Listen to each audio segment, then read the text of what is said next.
Ooh, let's have a cup of tea. Good morning and welcome to another video. So today it's very wet and rainy, so it's the perfect day to hide inside my garage next to the C63. It's also great weather for changing this badge. This badge was on the car when I bought it. It's kind of like blacky, grey, faded, aftermarket horribleness.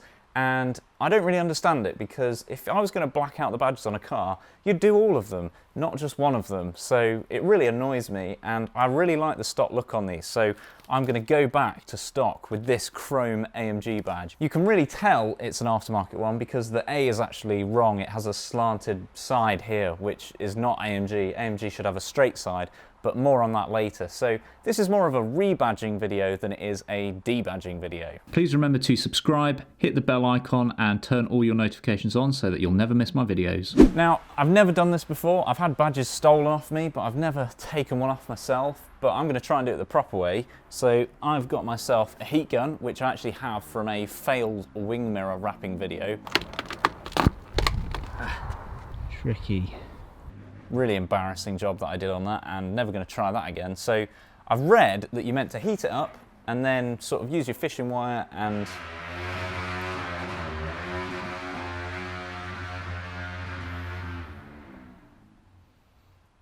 cretins. Right, so a little bit more on this badge. As you can see, it looks totally normal. It says AMG, you wouldn't think anything of it. Also, it matches that one there, AMG, look, perfect. But if we go somewhere to a real AMG badge, see that A there? See how the A is straight next to the M? It doesn't lean over. That's a genuine AMG badge. As you can see, that A, totally wrong. Don't like it. So what I did was, I went online and I looked up the real part number for this car. Now that took a lot of searching, so if you do want to do this to your W204 C63, there is the part number that you need to order.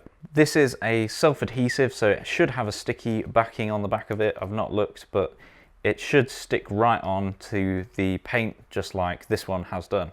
From Mercedes, this part is a grand total of 90 British pounds, which is insane when you think about it. It's just kind of like a fridge magnet. 90 pounds is ridiculous, but I wanted the genuine one, and I'm a cheapskate, so I didn't pay that. I found this one on eBay for £19, 19. If it's still there, I will link the link to this one in the description.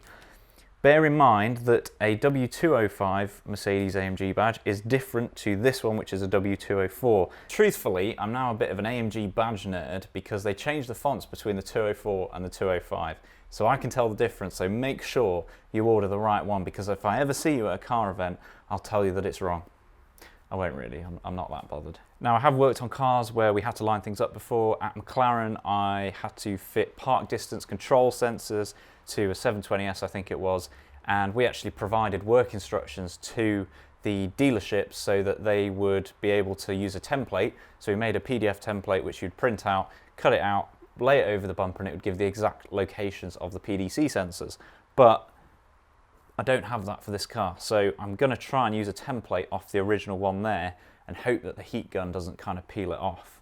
There's the real deal badge, which I kind of like. I kind of like the chrome. I think I'm in the minority there, but I kind of like it.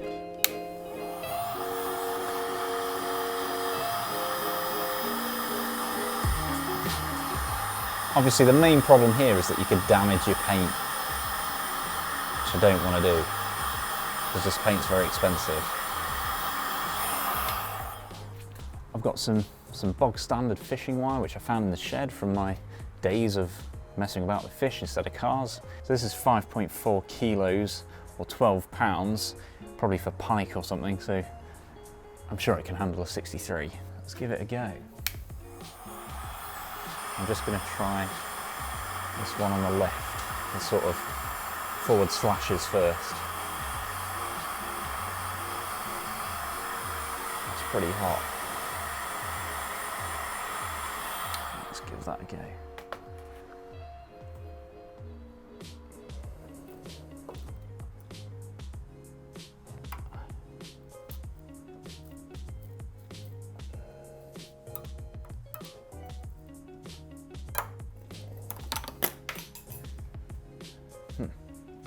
Well, it came off a lot easier than anticipated, which is good.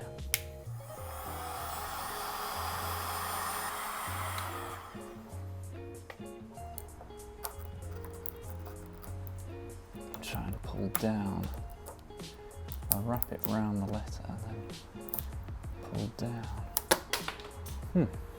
Yeah, seems to just sort of peel through the backing on the styrofoam, if you see it there, as opposed to actually pulling the glue off. I think that's going to be a common theme, and then I just have to try and get rid of this stuff afterwards. Let's move on to the M. The M is actually pretty wobbly already. Wobbly M.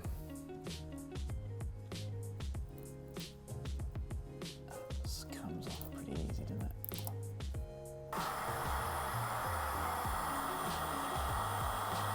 This G wants to come off already, look. Wobbly.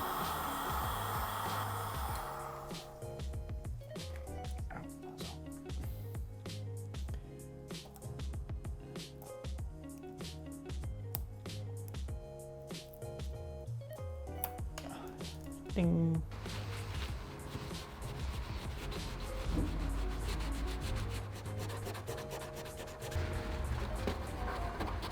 Boom. Okay, so what I'm going to do now is try and get rid of some really faint marks left by the dirt in between the letters. This badge has obviously been on there quite a long time, and I just want to get rid of those before I put my new badge on, so that I can't see any dirt at all and it looks as it did when it left the factory. So polishing pad, polish, and I'm just going to buff those little dirty marks out. Obviously use a clean part of the polishing pad, not the red part, because I used to own a red car. And they've just come straight off.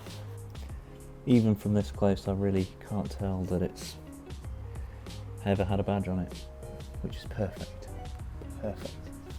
So the next bit is putting the new badge on, and as you can understand, this is the bit that I'm most nervous about, as I'm sure anyone would be in this scenario, because you only really get one shot at this. So luckily this has like a transfer.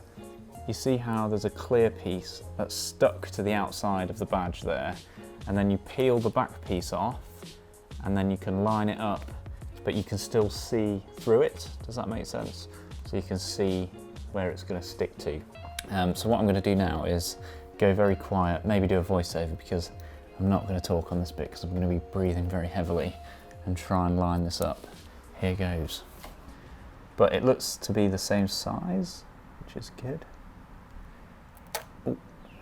So I'm actually going to use the G as the line up on this corner, because I've got a 90-degree.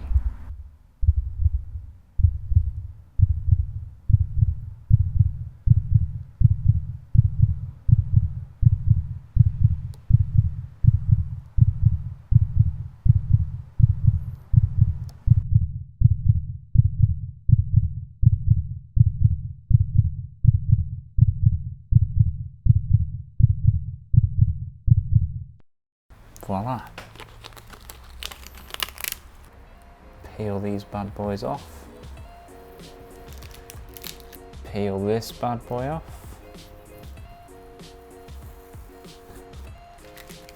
And there she is. And this is a genuine AMG, not like those fake ones that you see driving around. So it deserves this badge. Okay, so that's it. It's a short video, but I think it looks great. What do you think? I'm happy with the stock look at the minute. Maybe I'll change my mind in the future and go for a blacked out look. What would you do? Please let me know down below in the comments. But right now, these cars are kind of appreciating in value. I can't see them ever coming down from what they are now, especially with used car prices at the minute. And what's happening in Germany, I think Mercedes just announced they're not building any new V8s until 2022 or something, which is crazy. I'm really enjoying the stock look at the minute. I've actually found it really difficult to find a stock C63 in the first place. So many of these have got new exhausts on them and tunes and everything, that I think having a factory kind of fresh looking car, stock form, as it came out OEM, is actually adding value for me, which is weird. Maybe it's where I hang out on Instagram and YouTube, but there seem to be a lot of modified versions of these, and on Auto Trader as well, there's not a lot of stock ones. So is a stock one rarer than a modified one? I don't know. But if you enjoyed this video, please give it a thumbs up and subscribe if you want to see more. Thank you very much for watching, and I'll see you on the next one. Cheers.